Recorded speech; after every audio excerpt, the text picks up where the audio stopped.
වගාව හොඳටම යට වෙලා ගයිස් වැස්සත් එක්ක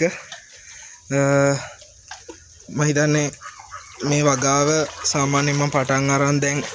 වගාවට දින 50ක් 55ක් කිට්ටු වෙන කාලයක් මල් හටගෙන තියෙන ගස්වල ඉතින් වතුරෙන් යට වෙලා හොඳටම වතුර පැල ටික ඔක්කොම අයින් කරලා උඩකින් තිබ්බා මෙතන සිමෙන්ති වලල්ලක් උඩින් තිබ්බා සමහර පැල ලෑලි උඩින් තියලා පුළුවන් විදියට පැලවලට වතුර පිරෙන්නේ නැති වෙන්න උඩින් තිබ්බා උඩින් ඉටි කොලයකුත් ගහගත්තා මොකද මේ පොට්වල ගොඩාක් වතුර පිරලා වැඩි වුණොත් එහෙම මුල් කුණු වෙනවා දැනුත් හොඳටම වැස්ස ඉතින් වැස්සත් එක්ක නයිමිරිස් හදනවා කියන්නේ ඔහොම තමයි පළ හට ගන්න කාලය වෙනකන් ඉතින් පරිස්සම් කරලා බලා ගන්න ඕන මොකද ගහ තම වර්ධනය වෙමින් පවතින ගහක්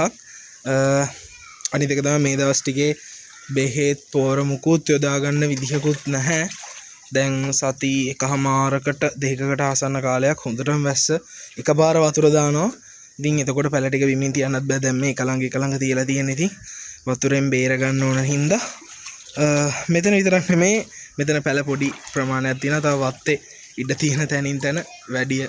තෙමෙන්නේ නැති තැනින් තැන පැල තියලා තියෙන්නේ මම ඔයාලට පෙන්නන්නම් මේ තිබ්බටු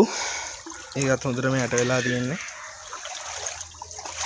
මේ හරියනොත් පැල ටිකක් තිබ්බා ওই ගල් උඩින් තියලා පැල ටිකක් තිබ්බා ඉතින් මේ පැත්තෙත් පැල ටිකක් තිබ්බා තව ඉඩ තියෙන තැන් වල පැල තියලා තියෙන්නේ ඕක තමයි ඉතින් වගාවේ තත්ත්වේ වැස්සත් එක්ක මම හිතන්නේ ඔයාලගේ සමහර පැතිවල වගාවලුත් යට වෙලා ඇති ඔය අපේ YouTube එකේ ඉන්න සහෝදරයෝ දෙතුන් දෙනෙක් ඔය නයිමිරිස් කරනම කට්ටියක් දාලා තිබ්බා යාගේ වගාව සම්පූර්ණයෙන් විනාශ වෙලා කියලා මම ඉතින් උපරිම try කරනවා වගාව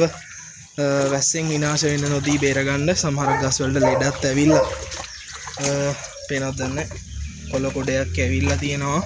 මේ දවස්වල තෙල් බේත් ගහවා කියලා වැඩක් නැහැ ඒ වුණත් පුළුවන් විදියට ප්‍රතිකාර කරනවා ගස් ටික